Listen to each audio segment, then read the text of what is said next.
Okay guys, so apparently the leaks were real and perfect, well, it's not perfect cell, it's cell perfect form has been confirmed for Dokkan Battle. I have its cell perfect form on Android 18. I will let the animations play out for you guys to see if you haven't already. They kind of look cool. Cell, I think it's a good choice to come now. We haven't gotten a cell in a very long time. Well, a cell from the Cell Saga, I should say. We got a Cell Max last year, but the last cell we got from DBZ, I should say, was the AGL transforming one, and that was, man, 3 or 4 years ago or something like that. But yeah, I think the intro being him announcing the tournament, it looks cool. This is the active, if I'm not mistaken, where he gets a permanent buff. I will go over this shot right here looks cool. The revive also looks, we can see that they cut more of the, how do I say, the bloody part of him. Where, yeah, right here, because and they have the smoke, and here they cut it so it doesn't have the purple blood, I guess, which doesn't matter that much. And then the super attack is a Kamehameha. I think it looks cool, but this shot right here, it's from the LR1, but I think there's not much they could have done with the Kamehameha here, but I think they could have done something more. The intro I think is good. The active also looks good. The revive also. The super attack is the only one I'm a bit okay, but yeah, right here, this was the last cell that we got, and look at this, 2022.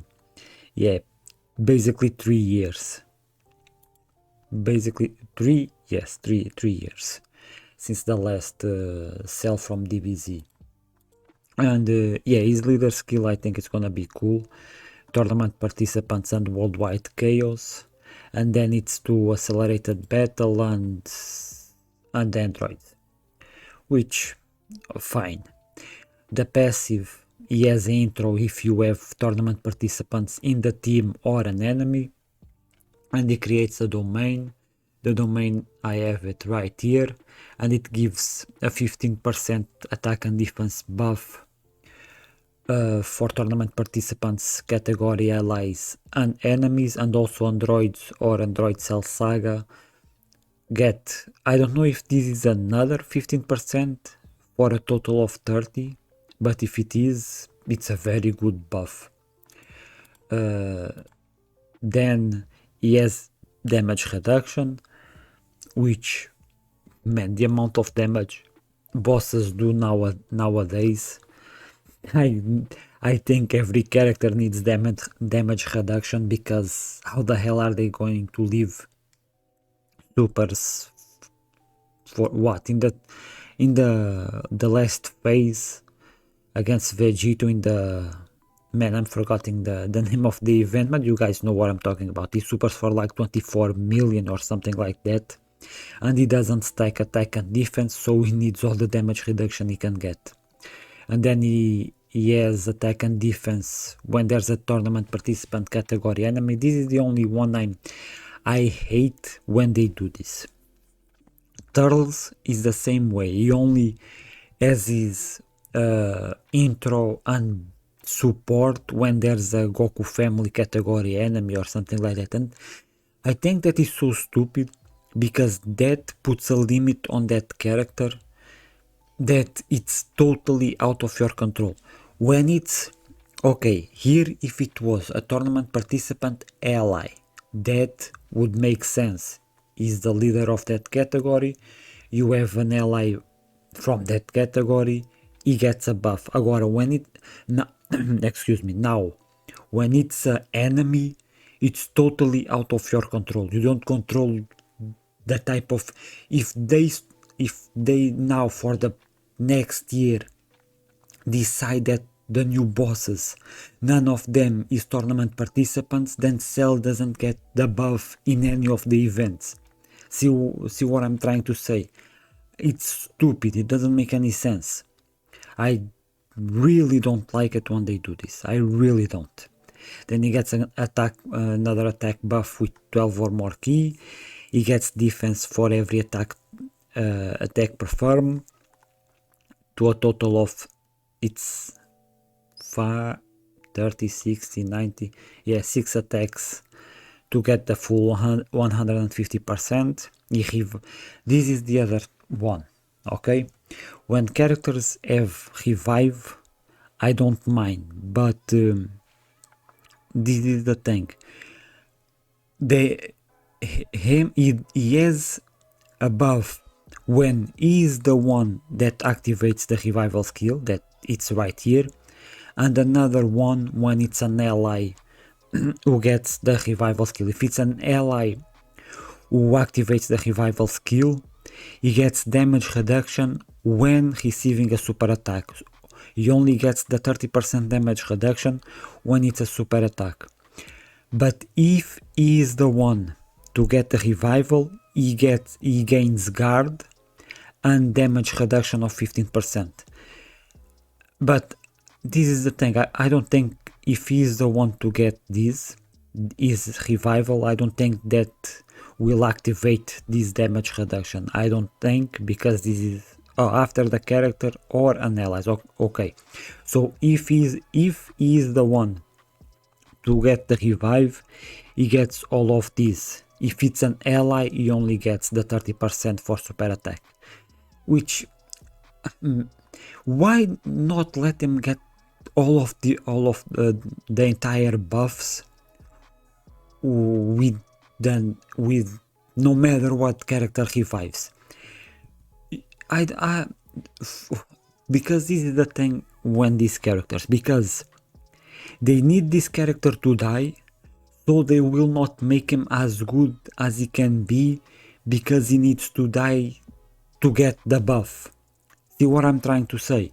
It's a bit annoying, I would say. But yeah, I don't think it's gonna be bad, but I don't think it's gonna be that great either. But here's also the thing, when we see the passive in writing, it's one thing, when we are using the character in game, it's another. For example, Kid Goku now for Saiyan Day, I didn't think he was gonna be that good, and he is very good. That boy can do some damage real fast, and also tank a lot of the bosses in the game. So I was wrong about him in a way, and I've been saying it a long time, just from the writing on X, Twitter, whatever. It's one thing, use the character in game, it's another. So I guess we have to wait and see. Then the active I think it's very good. It can be active when HP is 70% or less, or starting for the fourth turn. From the fourth turn, damn words. And I always like when they do conditions like this. You have one or another. Sometimes they come and it's just one condition, and it's a stupid condition, and I don't like it. I think every active skill should have at least the turn-based condition, because for example, the HP, it's totally out of your control. That was the problem with Vegito Blue in the worldwide almost 2 years ago, damn, because the condition to fuse was one of the worst they could ever do for a character. But then the active skill is for 2 ki and 35% attack and defense for the rest of battle. I think that is very good. And the super attack effect, it greatly raises attack and defense for 1 turn. It doesn't stack. If he was stacking, it would be a a beast of a character, but yeah, that was Cell. I think is gonna be okay. Now Android 18. She greatly raises attack and defense for one turn. The leader skill, let's be honest, in banner unit characters, people don't really care about their leader skills. But it's all tournament, Peppy Girls, whatever. Then the passive, she gives tournament participants allies category attack and defense and chance of performing at critical hit 18%. That is a bit okay. 18% for the critical hit is good, but 18% attack and defense, it's okay. All allies keep +2 and attack and defense 30%. Okay, that's on me because I was reading far ahead. She launches an additional attack that has a high chance to become a super, randomly changes key spheres from a certain time to rainbow. The support, when attacking with 12 or more key, attack and defense 180%. When 3 or more tournament participants category allies are on the team, high chance of performing a critical hit, launches an additional attack, great chance of evading enemies' attack as the second or third attacker in the turn. At least they gave her evade, dodge, because let's be honest, this is not a character that will tank the hardest fight in the game. She would get destroyed. And this is the thing, I think for banner units they need to have high or great chance to dodge or a great amount of damage reduction, because with the stats they have, they can survive the toughest, the hardest fights in the game right now. They just can't. This is just the greatly raises attack and defense for one turn, the link skills, categories, and yeah, people aren't really a fan of her. And it's also the thing, this is Android 18 from the Majin Buu saga, which I think is a bit weird. Okay, an Android 18 from the Cell saga wouldn't be on the tournament participants, but doing an Android 18 from Majin Buu saga to be a banner unit for a Cell saga, I think they have done weirdest things before, so it's whatever. But yeah, guys, Cell was confirmed. He is coming to Dokkan in the next couple. Well, the Saiyan Day celebration ends Wednesday. I think it's Wednesday. It's the last day, so probably Cell will be coming on Thursday. Probably we will have the data download.